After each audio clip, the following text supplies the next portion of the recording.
There are major problems within the Secret Service right now, and you'd be hard-pressed to find anyone more qualified to talk about these problems than the guest you're about to see here. Matt Doherty retired from a 21-year career with the Secret Service and was the special agent in charge of the National Threat Assessment Center, where he received a commendation for creating one of the first information sharing databases for the prevention of violence against protected officials. His time with the Secret Service included serving as the White House Liaison, providing daily briefs for presidential and vice presidential protective divisions on threat investigations and coordinating protective intelligence investigations.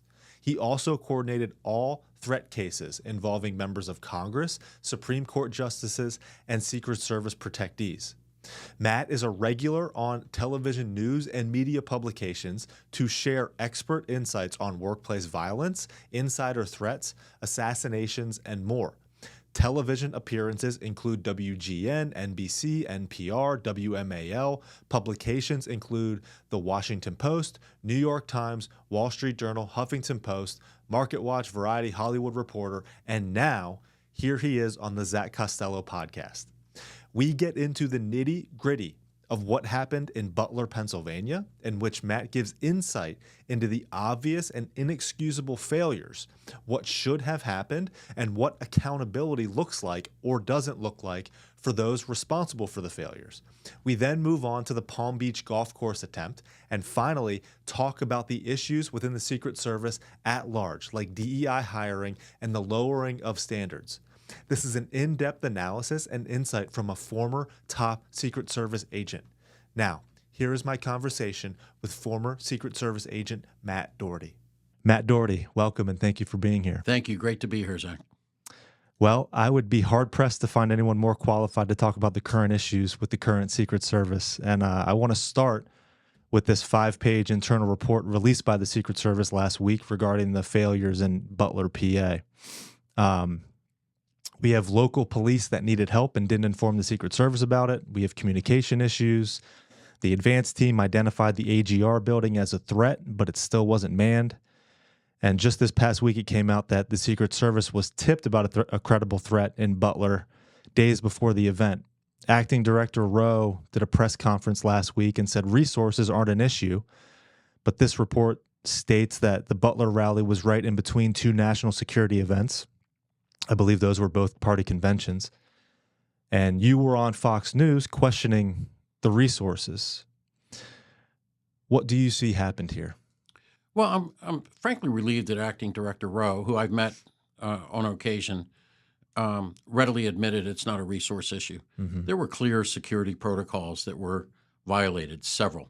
So really the stars aligned right for this to happen, and it should have never happened in the first place.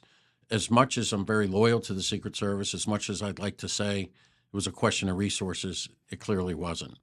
It was a rooftop issue. It was an outer perimeter issue that is a security protocol that's been in place for decades. Yeah, so it seemed like, at least with regard to Butler, there are a lot of standards, it seems, that the Secret Service operates by, and those standards were not followed. That's correct. Absolutely. Yeah. Interestingly, about the AGR building, it says here that one local police entity requested mutual aid support from another local department for tactical augmentation, and neither the Secret Service's Pittsburgh field office leadership nor anyone in the agency's advance team were made aware of that outreach for support. Is that abnormal? Extremely abnormal. You're supposed to have, and if I could talk about different positions on a Secret Service advance, you have what is called the lead advance agent. That person represents a representative of the field office is in charge of that visit, along with former President Trump's detail counterparts. But that person is the coordinator. And then there's site agents, whether it be the airport, the rally site, there are site agents designated. There's also representatives from the Trump protection detail as a counterpart. But the lead advance agent, it's if the buck stops there. That person is in charge of the oversight. Now, there are redundancies. The lead advance agent makes all the arrangements. The site agents are doing all their arrangements. They report up to that person. But then maybe 1 or 2 days prior to the visit, I'll be very curious. It wasn't mentioned in the reports that I've seen, either from the Senate, the testimony in the House yesterday, and this mission assurance report that you're talking about from the Secret Service. When they're talking about that, I have yet to see a supervisor walkthrough. A lot of people are wondering, and there's been some question, who signed off on the security plan? That's supposed to be a sign off from the lead advance agent. There's supposed to be what we call a second supervisor coming in with a lot of experience. When I was a young agent as a site agent or lead advance agent, that second supervisor was invaluable because they had a lot of experience. You know, I maybe had 5 to 10 years on the job. I'm doing a lead advance agent to the best of my ability, but you need that mentorship to come in and make adjustments on the trip. Sometimes I've had to make adjustments. Something I've missed on the walkthrough, an enhancement that should have been in place. Certainly that rooftop, how it wasn't part of a discussion of the outer perimeter for Secret Service responsibility. And back to your original question, it mystifies me that you weren't aware of what resources were being used and by whom. Yeah, I mean, it says this led to a situation where the local tactical team operating on the second floor of the AGR building, a team that was providing mutual aid support, had no prior contact with Secret Service personnel before the rally. There was no discussion with Secret Service advanced personnel about the positioning of the team atop the AGR roof. And it just says that the Secret Service basically just assumed that they were covering it. Well, there's an abbreviation for assume that we all are well aware of. Assume, that's right. There's supposed to also be police meetings, and all the resources are identified at that police meeting. The leadership, the lead advance agents, the site agents, the field office supervisors, all of those folks should be attending a police meeting to introduce themselves, and the police folks introduce themselves. What are the mutually available resources? And that should have been clearly defined at a police meeting. I don't see much articulation about a police meeting yet. And those are some questions that still need to be answered. Yeah. So, okay. So interestingly, there's normally police meetings, and that would be, I would assume, with the local police asset that's needed to supplement the Secret Service for a protectee. So it seems very odd that in this scenario, the Secret Service at the Pittsburgh field office was not aware, or the advance team was not aware, that the local police department needed supplementation. Needed supplementation from other jurisdictions. That's correct. From what I read, how that wasn't made known at these police meetings just mystifies me. Because normally that supplement team would, I would assume, be at these police meetings. That's correct. Because at these police meetings, you'll have county sheriffs, you'll have county police, you'll have state police, local police, adjacent jurisdictions. Look at the motorcades. You can oftentimes go through multiple jurisdictions, especially during a campaign. All of those folks should be at a police meeting for that visit to that particular state. It said that there were construction issues, and with regard to the AGR complex, it should have been a key objective in the site advance. So as far as construction issues, does that mean that the Secret Service will build some type of, I guess, ways to block line of views, or what does that mean? No question. You can. There's a variety of techniques. You deal with all the resources you can possibly get your hands on. I've had cranes with banners attached. Okay. Huge American flags. Now, aesthetically, that's very pleasing to a site. From a security perspective, it's very pleasing to a site because it blocks a line of view. Okay. It was amazing to me that there was no banner.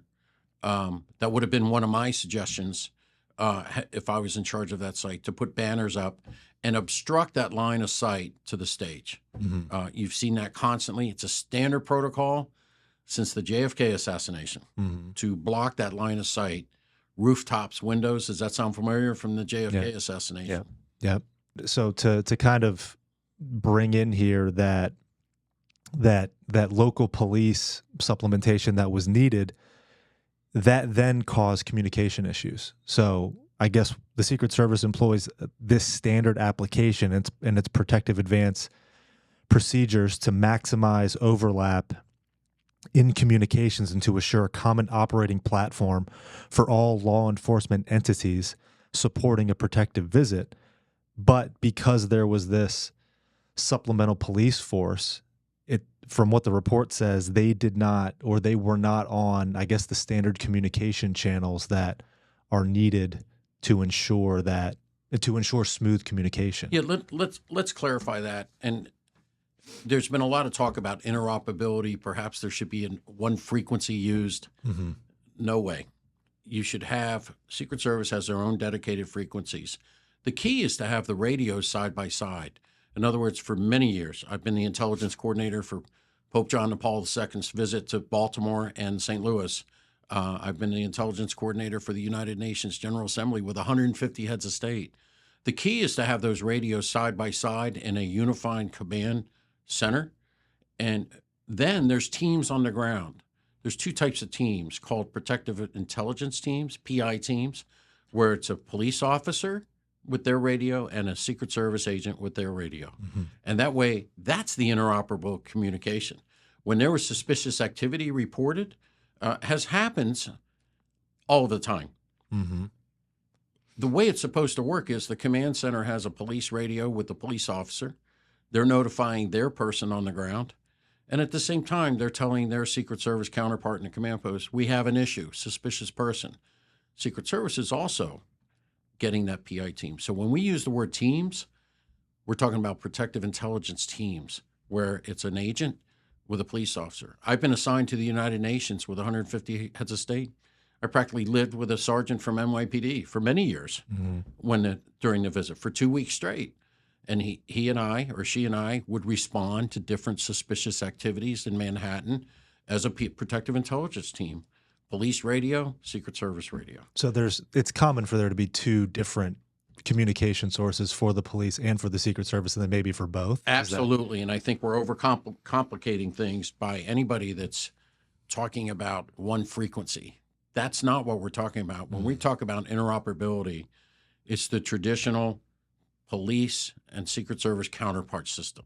You need counterparts. Modern technology is not going to fix that. You need to have a police and Secret Service counterparts, not only in the command post communicating clearly and articulately any issues that are out there, but boots on the ground, the protective intelligence teams. It's my understanding there were protective intelligence teams. I'd like to know what happened there, because they should have been the ones responding to any suspicious activity. And I guess the having the different communication channels makes sense, because there are things that police need to communicate about, and there are things that Secret Service need to communicate about that one doesn't involve the other, right? That's correct. Yeah. And there's different nomenclature. What a local police department in Pennsylvania would call simple things like an ambulance or their tactical teams could be a totally different nomenclature from what we call the follow-up vehicles, the limos, some of the technical vehicles that are in a motorcade. We have call signs for different protectees. All of that, the name of a PI team, all of that. Not that it needs to be confidential, but there's two separate and completely different nomenclatures and definitions. And for a one-time visit, that's just going to confuse the issue by even attempting to be on one frequency. Yeah, and there are things that Secret Service needs to communicate about that relate to direct threats to their protectee, while there's probably logistical things a local police department needs to be communicating about, just with regard to the event in general, that don't have any effect on the protectee at all. That's correct. They have a whole host of issues. Remember, it was hot that day. They have crowd control. That's their responsibility. That's local police. And the EMTs, emergency medical services or emergency medical response. They also have the health and safety of their citizenry. The Secret Service is not responsible for that. They're responsible for that inner, middle, and outer perimeter and ensuring the safety of the protectee. Not crowd control, but they have to assure that the crowds are sufficiently buffered back for the safety of the protectee. But there's all those emergency medical issues, criminal issues that really are not a Secret Service jurisdiction. Their focus is the eye on the prize, which is the protectee. Right. Well, it seems like what's getting the Secret Service, or at least law enforcement, or both, in some hot water is that, as far as the communication failures with regard to Butler, is there were no channels set up, or they were communicating through text messages and cell phones, and I would assume that that's abnormal. It is, and that they have to fix. I know that's kind of a generational thing. You're really radio frequencies as opposed to texting. When you're doing one-on-one texting, that's not being shared. So there really has to be some established old-fashioned radio protocols, or at least cell phone calls calling into the command post. Let them disseminate the information. They're the coordinating center. So if they're left out of the loop, can you imagine what would have happened if suspicious activity was noted and being responded to, and you're notifying, and that's happened to me many times, hey, hold that protectee until we get an issue resolved. I've done that many times in my career. We have an unresolved suspicious issue. Some have been confirmed as being dangerous, and some have been confirmed not. I've been on presidential campaign motorcades where the site agent says, do not come in. We're not ready. It might be they're just not ready for the arrival, or there's protesters, but clear communication. And I must say, in my career in the Secret Service, once that responsibility is broadcast, hold that person. It's never been questioned. You know, of course, it needs to be for a legitimate reason, but that, you know, they were looking. Well, for you say hold, and it's not questioned. It's like it's never questioned. You have to have your own you better have your ducks in a row while you're making that call to hold up a protectee at a rally site. Sure. But it's very common to hold them until the situation gets resolved one way or the other. That's very common, and that wasn't done in this case. Even though there's a debate whether 20 minutes went by or 2 minutes or 3 minutes, regardless, there's a concerning situation that's not resolved. Let's hold him, and there's usually a holding room, or even hold them in an armored limo. Let's hold him for a second, him or her, until we get an issue resolved, and I was surprised that wasn't done. Yeah, I've heard it said that Trump should have never been let on the stage. Is that something that you agree with, given what you've seen here for Butler? Totally, 100%. There's an unresolved issue. He should have been told to hold. Suspicious person on the, yes, absolutely. But the problem was they couldn't get the communication across, so they didn't know. Yeah. And even the design of that rally site, I wasn't a big fan of. And again, I'm very loyal to my agency. There's a lot of dedicated men and women there. And it's a hard job. It's a paramilitary job. I'm sounding biased, but I think it's one of the hardest federal jobs you can imagine. It's a 24/7. You're never home, and there's zero fail for the mission. Some performance issues like FEMA, we have currently a storm in Florida, and there's a risk method that they use on dedicating resources. And there might be a 20% risk or a 30% risk of a particular area in Florida as we speak today. In the Secret Service, there's a zero risk. We cannot have any type of, you can't say there's a 20% risk the protectee will be in danger in this type of situation. Right. You can't have that. Right. So you looking at this and going through this internal report and hearing and listening to the Senate or the House hearing and the Senate report, I guess from your level of expertise, how would you evaluate this? Like if you're going in and looking for accountability and what went wrong and all of that, like what do you see here? To me, my initial, I was shocked when I first saw this, how close the rooftop was. And I'm certainly relieved that former President Trump wasn't hurt. But if this was a coordinated, sophisticated sniper attack where snipers can shoot the buttonhole on a shirt from 1,000 yards, if that was a coordinated attack with multiple snipers, there'd be a totally different conversation today.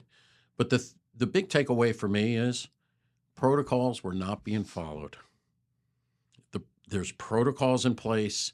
That's what's so shocking about this, is that protocols were in place for interoperability, for command centers to be manned by police, for police meetings, for lead advance agents to take responsibility, for the security plan to be signed off on from the person designing the plan right on up to a second supervisor.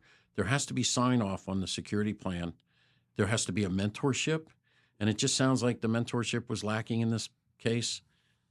That's the only thing I can think of is why these protocols that have been in place for decades were not followed.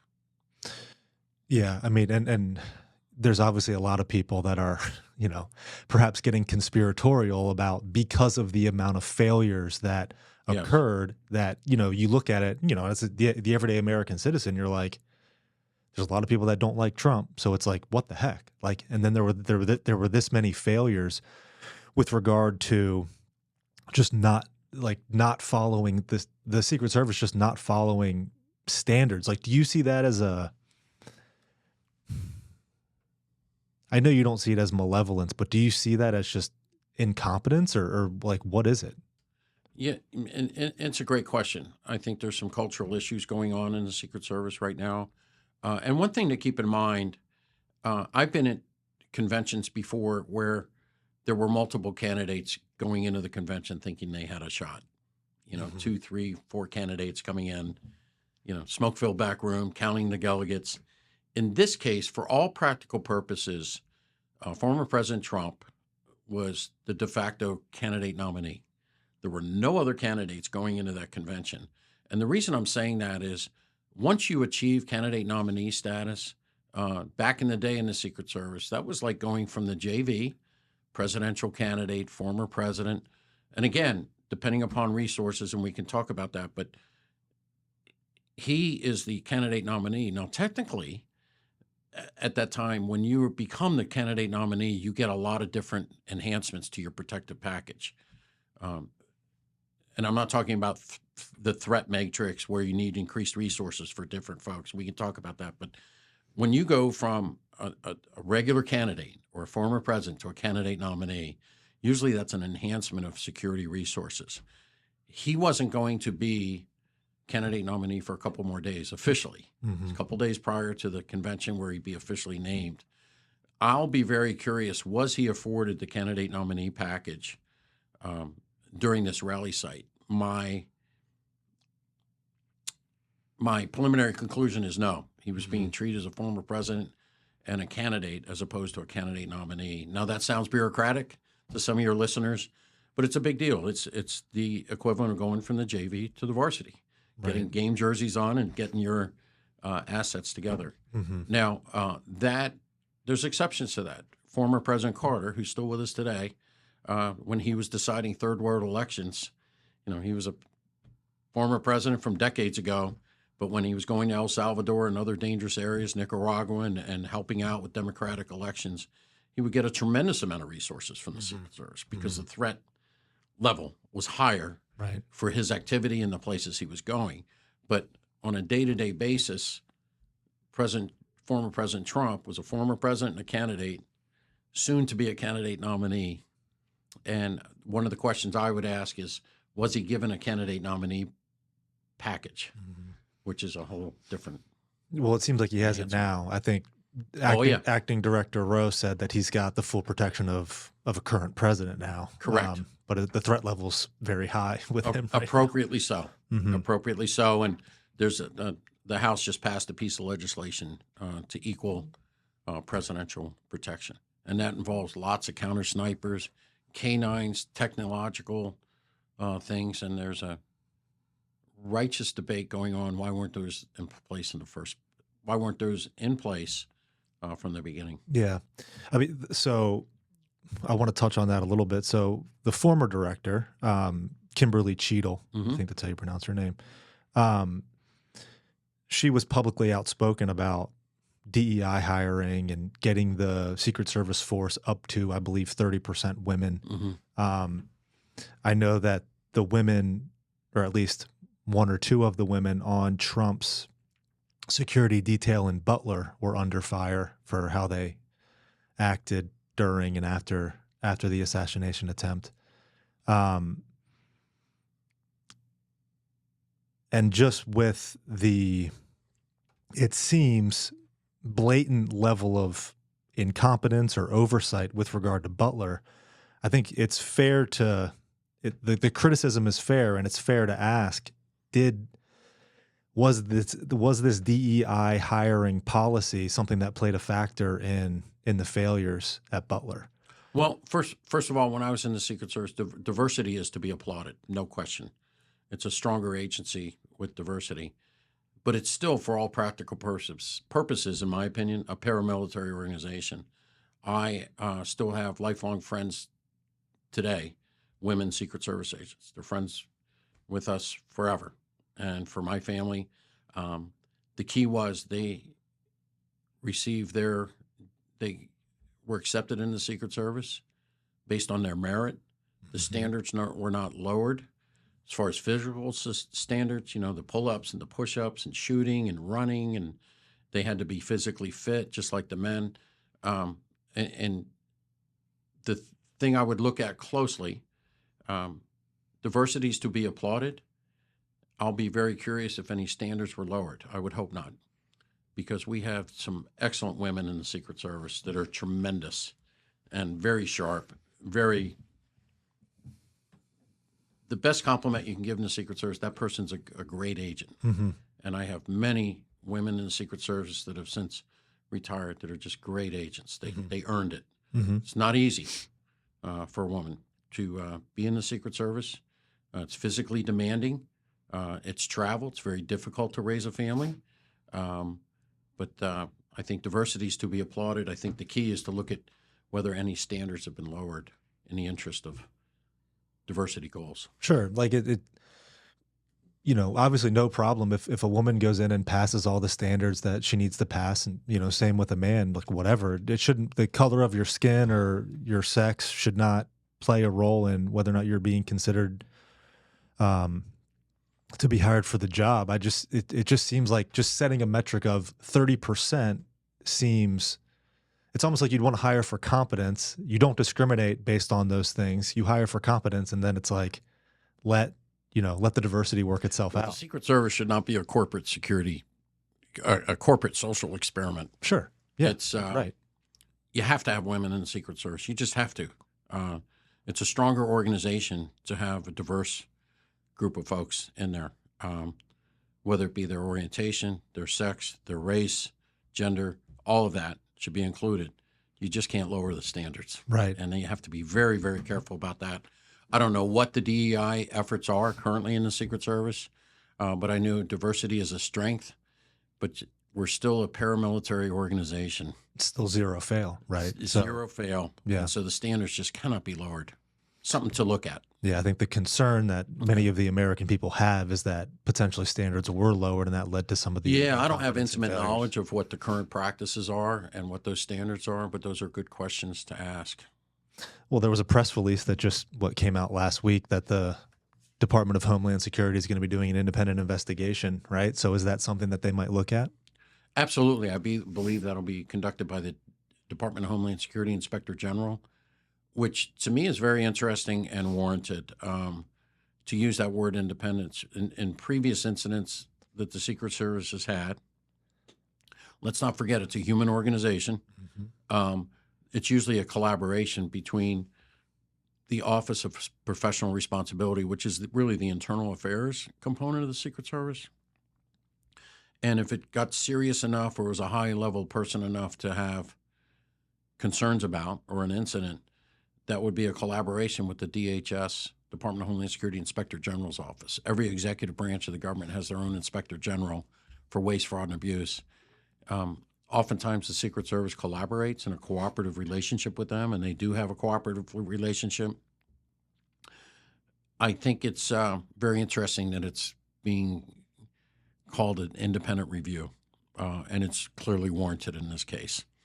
It's not necessarily going to be a total collaboration of an investigation of waste, fraud, and abuse, and so I was glad to see that. So when you see that press release, DHS is conducting an independent review, that will be likely come out of the Inspector General's office for DHS. Okay. Yeah. I think the concerns that, many Americans would have is that it is independent and it's not biased or being coerced by, Correct.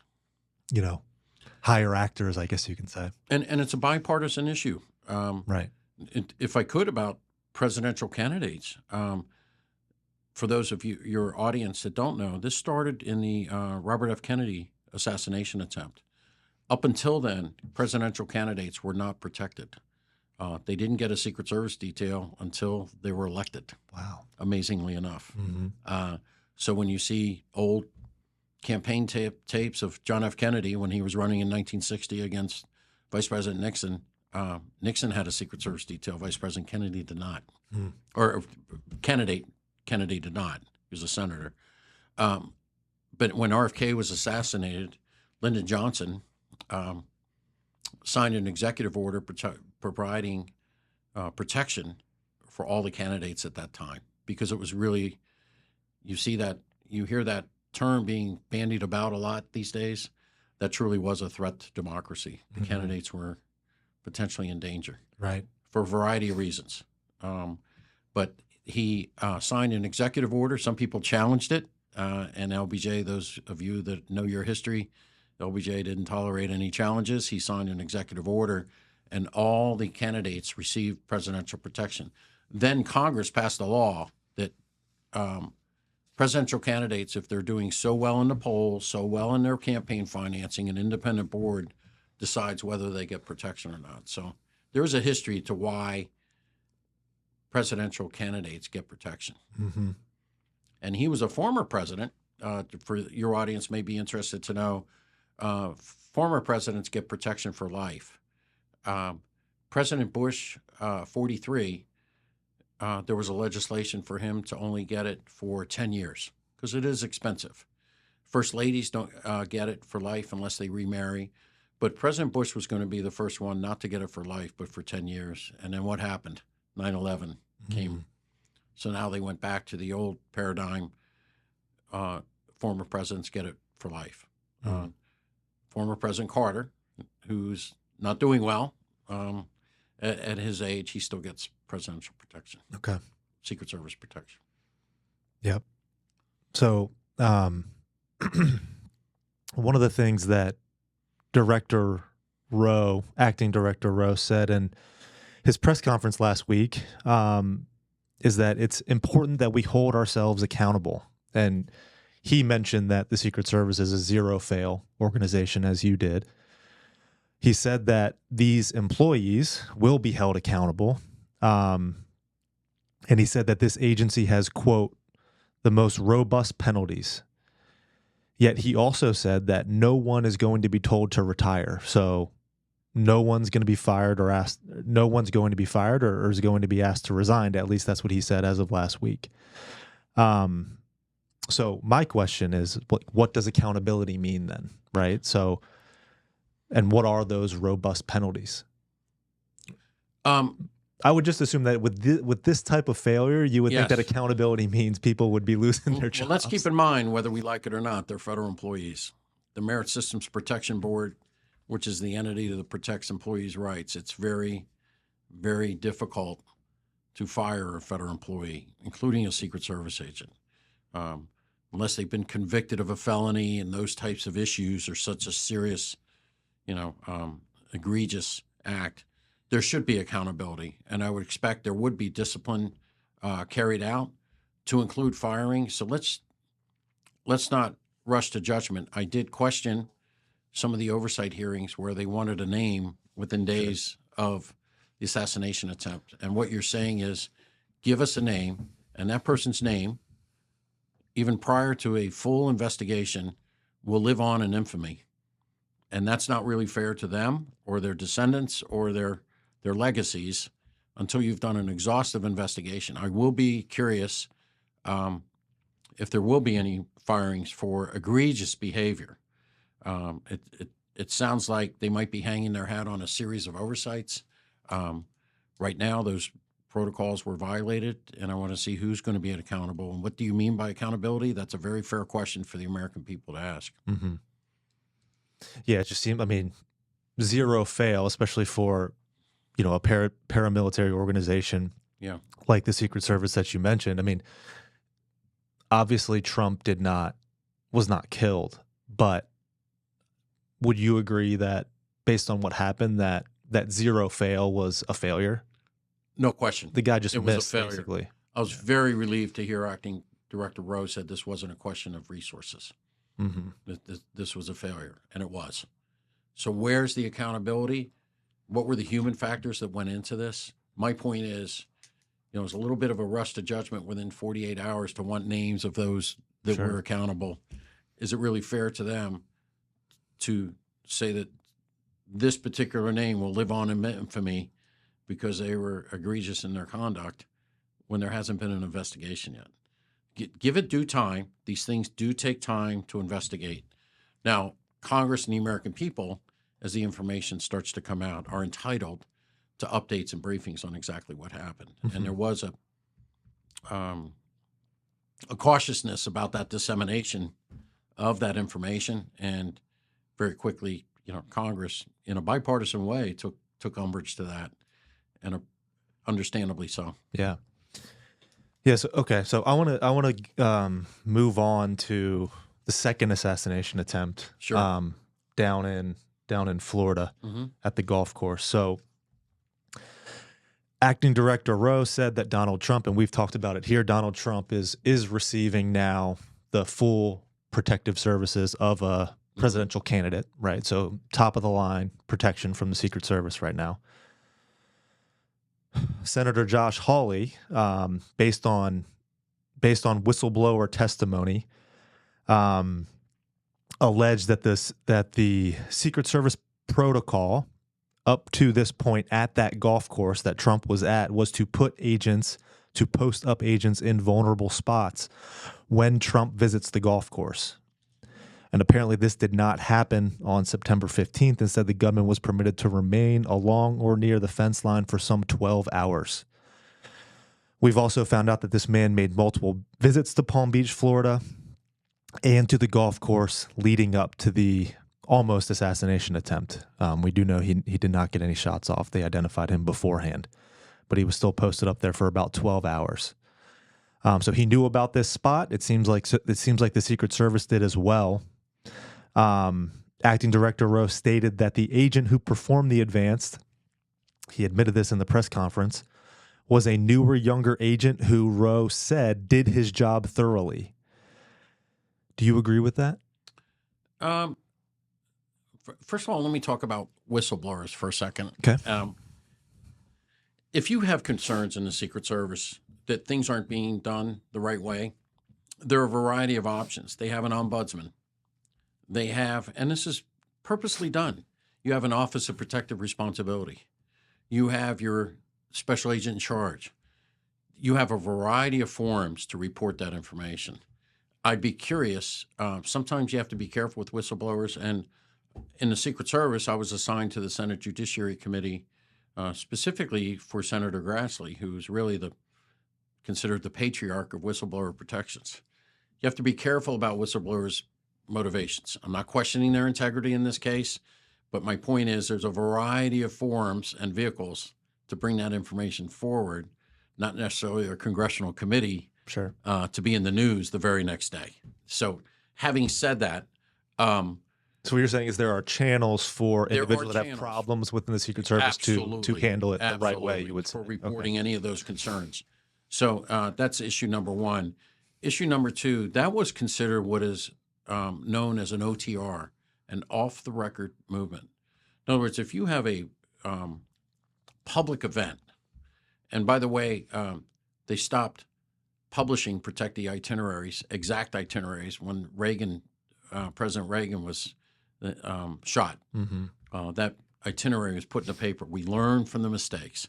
So now you don't see that published in the paper anymore, an exact itinerary. So the assassin with Reagan knew the route that he would be on, or That's knew correct. where he'd be going. So this golf course, that was an off-the-record movement. It wasn't a scheduled event. So that has certain resources. Again, I'm not questioning the prevention. In my mind, the Butler incident was way more serious. There are legitimate questions to ask. Was there a perimeter security sweep done? For the golf course? The one agent that leapfrogs ahead, and I've been on many, many golf courses without my golf clubs with protectees. One hole ahead, you sweep the area. Suspicious activity was seen. It was neutralized. There was no close proximity to the president. He was in the hole behind him. So for an off-the-record movement, in some respects, the system worked. Could there have been more enhancements, like equivalent to a president of the United States? Certainly. There could have been, perimeter security, motion detectors on the fence line. But as the protocols existed, unlike Butler, where there were protocols that were clearly not followed, as those protocols were existed, I don't think the golf course is as problematic as the Butler. I think if you had that golf course as an isolated incident, that certainly would have made the national news. But former President Trump was not shot at; he was injured, and that threat was neutralized. Could there have been enhancements? Sure. And the jury will come out on that on these independent investigations. But back to my original point about whistleblowers, it's very easy to second guess. I caveat whistleblowers. What are the true motivations of not going through those traditional vehicles like the Ombudsman, Office of Protective Research, your supervisors? You're more than welcome to write an email in a constructive and professional manner. And I'm not speaking for Acting Director Rowe, but he'd like to meet with people that have those concerns. And they shouldn't be, I would hope, the culture exists as it existed when I was there. Don't worry about speaking up. If there's an issue on a protective assignment, you speak up and you see that vulnerability. Yeah. That's your responsibility. If you are aware of a vulnerability and you don't speak up, when I was there would be consequences for that. Mm-hmm. You have to speak up when you see a vulnerability. The eyes and ears of the Secret Service are its most important asset, which is its people. Mm-hmm. So, yeah, I would say the only thing that I can say about the whistleblowers, at least what gives it some credibility now, is the Butler failures, right? So it's like people are questioning competence right now, and That's when you right. have somebody that's made multiple visits to the golf course and is posted up there for 12 hours before Trump gets there, and you know, obviously what that guy was doing, he was just waiting there for his opportunity. So it seems like while Trump was on the course playing, the Secret Service operated in a good way. They did their job. They identified the threat. Mm-hmm. They eliminated the threat prior to that threat taking any shots at Trump or, taking it any further. But it seems like, I guess what it seems like again is just almost like a failure in the advance. Is that accurate? I don't think so in this particular case because it was an off-the-record movement. We always learn from different incidents. For instance, there was a gentleman from Orlando, Florida, President Clinton, when he first was elected, he'd like to publicly run on the mall by the Washington Monument. Mm-hmm. And it was an off-the-record movement. And we found that a person was mingling with the press. Subsequently, we found out later that he did have a weapon. He had traveled up from Florida, and he had heard that President Clinton liked to run at this one particular place and just would always camp himself out for days, seeing if he would run that day. That caused the Secret Service to create a running track on the White House grounds so that President Clinton could get his run in then, as opposed to on a somewhat regular basis doing an off-the-record movement. Adjustments will be made for that. I'm sure that if he goes golfing on an off-the-record movement now, an OTR, that perimeter security will be done, perhaps motion detectors, more enhancements. Complacency is also an issue. This wasn't just another day on the golf course. Let's go through the motions and put in our 8-hour shifts and go to the golf course and get and go home. Complacency and enhancements are always warranted. Mm-hmm. There's reasons why the Secret Service does what they do. It's from lessons learned and after-action reviews, and how can we have room for improvement? Mm-hmm. This man from the golf course, his name is Ryan Routh, and he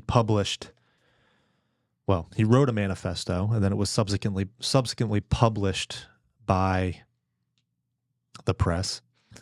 It includes a bounty of $150,000 for anyone who can, quote, finish the job, as he wrote. Do you think this increases the threat level against Trump? Publishing a bounty, do you think that's a good idea? Like, as a Secret Service agent, do you think that was a good call? And let's talk about assassins' motivations. I oversaw the National Threat Assessment Center, and we know a lot about assassins. Rarely does an actual assassin make a threat in advance of an attack, just like a school shooting that you've seen. Mm-hmm. And the reason is people don't want to announce their plans, Sure. specifics, prior to carrying out the attack. But we do know a variety of things. They have a great interest in writing journals. They have an interest in other assassination or mass violence attacks.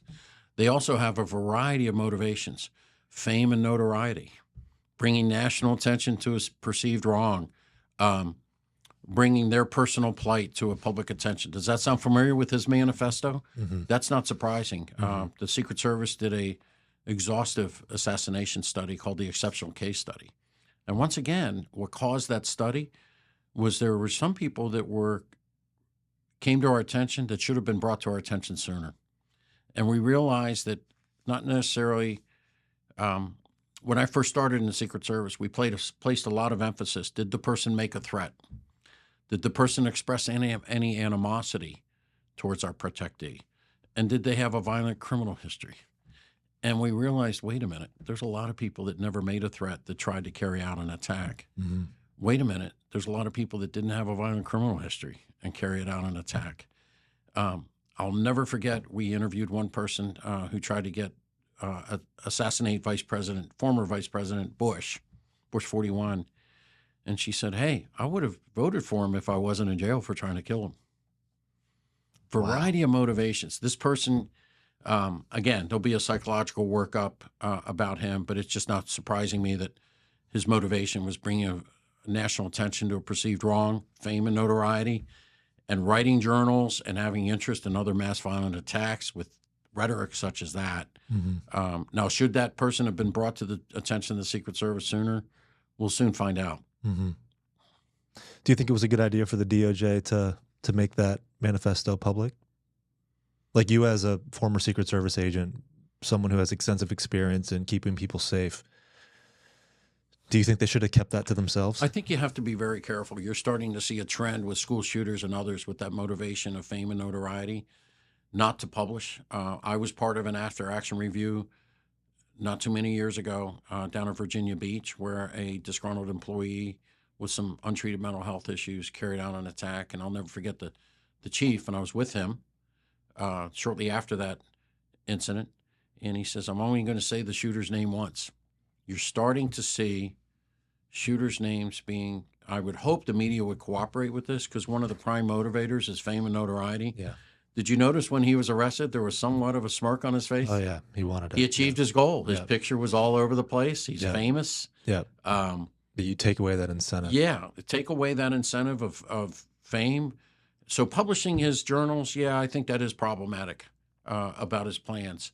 You have to really be careful about copycats. Mm-hmm. You know, for many years after the Columbine shooting, those of us old enough to remember that, in the late 1990s, there was almost a hero worship of those two shooters, Dylan Klebold. There was a hero worship of them. They were considered the poster childs of active shooters, and people would imitate them. Oh, I want to be famous like that. So you have to be very, very careful about that. Let's not feed into their motives and their behaviors so that you can avoid that copycat behavior. Mm-hmm. So, I don't think it was a wise idea to publish that. Along those lines, we've heard now that there are multiple assassination parties after Trump. Do you think that given the failures we've seen with the Secret Service, do you think that they're prepared for it right now? Do you think that they're prepared for the level of threat that Trump is facing right now? I do, if proper protocols are followed. I really do. They are in charge of national special security events. The next one coming up, I do think the election is now a national special security event. The counting of the votes for the very first time, the essential January 6th is now a national special security event. Mm-hmm. The inauguration, Super Bowls are national special security events where the Secret Service is in charge of the overall coordination of event security. Mm-hmm. I do think they're equipped with the proper use of resources that are available to them. Mm-hmm. I do think they're equipped for the job. Their intelligence division, their protective intelligence division is outstanding. They get it about not just looking for a direct threat, but you can imagine they're drinking water from a hose with social media content. Mm-hmm. They're constantly looking, does somebody have the intent, motivation, and capability? We're not talking about somebody that's maybe disabled calling in a hotline, or somebody living in a blogger living in their mother's basement with a lot of social media rhetoric. Once those come to your attention, do they have the intent? Do they have the motivation? Do they have the capability? And I see Secret Service does a good job with that. I think it's incumbent upon the law enforcement to inform them, whether it be psychologists, the mental health community, law enforcement to inform them, the Federal Bureau of Investigation. And there's been some issues there about timely notifications, not to point fingers, but just to enhance that way they identify, assess, and manage cases. They're very good at it. I think they're excellent at it, but there's always room for improvement. And obviously the failures of Butler have led to this deeper conversation you and I are having about the golf course incident. Is it fair to say that, like guys in your generation, it seems like there's a lot of former Secret Service agents that are speaking out about the current failures, whether it be complacency, incompetence within the current Secret Service. And it just seems to be that maybe you went through a period of time where standards were very high, standards were followed, and protectees were kept safe. There's a lot, it seems, of former Secret Service agents, as I said, that are, speaking out right now, talking about the standards and talking about them not being followed. What do you hope to see, I guess you can say, maybe from the independent investigation being done by the Inspector General, as we talked about, the hearings in Congress? What do you hope to see change within the current Secret Service? I think I know. I'd like to see some concrete steps taken. The Secret Service has always enhanced their security based on either mistakes or vulnerabilities that they realize. And there's some fundamental issues. I'd like to see improvements be made. I do think some of my colleagues in the media, I'm very careful. You notice this whole conversation has not been a hit piece on the Secret Service. Sure. The Secret Service is a wonderful organization. There's so many dedicated men and women that are working 24/7. I think it's incumbent upon the leadership to acknowledge vulnerabilities, which Acting Director Rowe has done, to acknowledge it wasn't a resource problem, and how do we fix it? I think he's taking the right approach. I have to ask this as an American citizen. Do you believe that there have been any malevolent forces acting that would lead to the Secret Service being less capable than it should be? You mean internally? Like an insider? Internally or internally, maybe, or via director appointees, or again, I don't want to get too conspiratorial, but with regard to just everything that's going on with President Trump and just a lot that's out there in the media now, what you see are like, you almost have conditions that are set that make these things possible, right? So you have media propaganda that, probably influences, or maybe not media propaganda, but maybe you have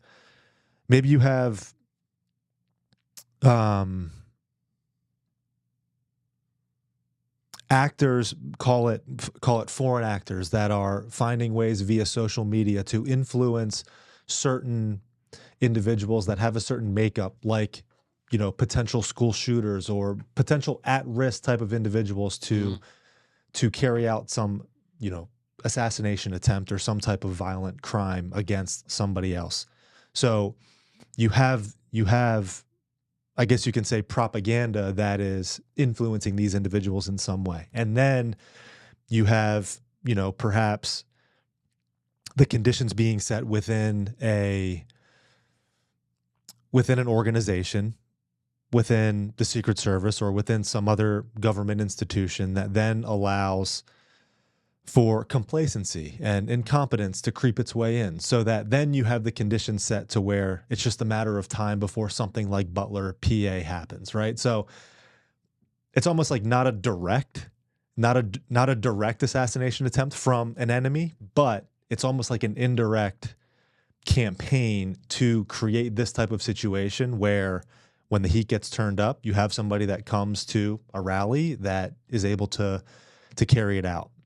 Yeah, you bring up you're spot on. Complacency is really the cancer, and it needs to be identified early. You're always going to get a sense. You're always going to see some evidence of complacency. It's when a person in a leadership position or a peer position can identify that and negate it quickly. I can't say from now on the Secret Service will never be a victim of complacency. It's just human nature. The mundaneness of this work over and over again, standing in a hallway at the UN for 3 weeks straight, that temptation of complacency, it just has to be identified, and you really create a culture. When I was first on the Secret Service, when I first got sworn in, and I was a U.S. Capitol Policeman prior to that, really the best mentorship were those agents that came before me maybe 3 years prior or 4 years prior, almost being like on a freshman team in college or in high school, and you're on the varsity, and your mentors are not necessarily the coaches, but your peers, those juniors and seniors. It's the same in the Secret Service. You don't want to see that go away. They have had a pretty significant attrition rate where senior leadership, when I first came on, there were Vietnam veterans a lot of them were my supervisors, and a lot of agents that were 3 or 4 years, had 3 or 4 years of seniority for me. They were my influencers. They set the stage of the right way and the wrong way, and I hope they didn't lose that. They are having some attrition issues. When I was first hired, there were 2 classes of 24 each for the entire year. Hundreds applied for those positions. I took the test. You had to take an academic test. 19 took it the day I took it, and only 2 passed. And I was fortunate to be one of them. I hope that selectivity gets back. I hope there is identifying complacency and really that sense of mentorship. The right way and the wrong way to do things. And you don't necessarily get that from the agent in charge of the field office or the head of the Trump protection detail. You get that from your peers, those of people that came before you. And I just hope that mentorship really is a tradition that's being upheld. And if it's not, it better get in place soon. Yeah. Yeah. It's interesting that you use the word cancer, because I feel like that is a good word to describe it. And it's like that cancer is what created the condition for something like Butler to happen. Right. And I think finding the cause of that cancer is something that the American people are very interested in. And before it metastasizes, right? Sure. You got to get it before it grows and becomes those systemic cultural issues. That'll soon be coming out. I'm looking forward to some independent reviews. I am cautious about political reviews where you find out a morsel and then it's leaked out the next day. That's not going to get you to where you need to have. I'm looking forward to a true independent review where there are findings and recommendations. So how can we be confident that it is going to be an independent review? I'm very confident that now. I mean, DHS has to. It's very interesting. They put out a press release that they'll do an independent review. You don't see that, if ever, that they'll do an independent review. Usually it's a collaboration. Okay. So okay, looking forward to seeing that. And that would be unbiased, independent, non-political? I would expect so and hope so. Again, I, as much as your reading audience and you, I enjoy reading these morsels that come out on a daily basis. You're finding out pieces of information. That's great, but let's get a totality of the picture. What really happened? What are the findings and recommendations?